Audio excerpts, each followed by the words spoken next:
Salamat Ate Digong. Yay! Nami sa bridge.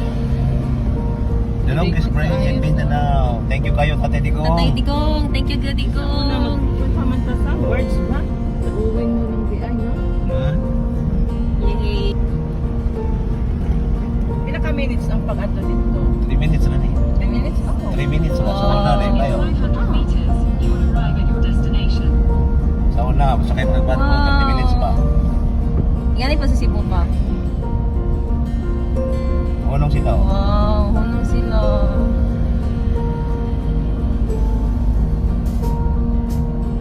Pero ka na ganyan first time nila. Galing.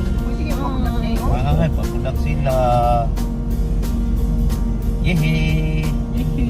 Pakudak. Papudak sila. Matay mo sa doon. Yehey!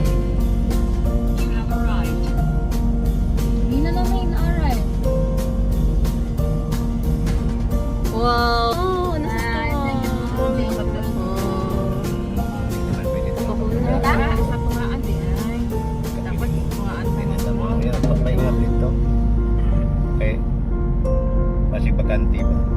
Unahan man ta. Wow, kanay so. Ano? Tungtungbanan. Ako yo. Okay ka talaga.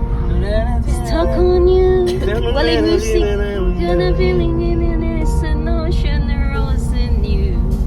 It's an old highway. Ang puno ng mangga sa puno ng wala na ito na yun mo na Pwede nila? punta na yun tungkol na yun wag gani ka po trip Yee!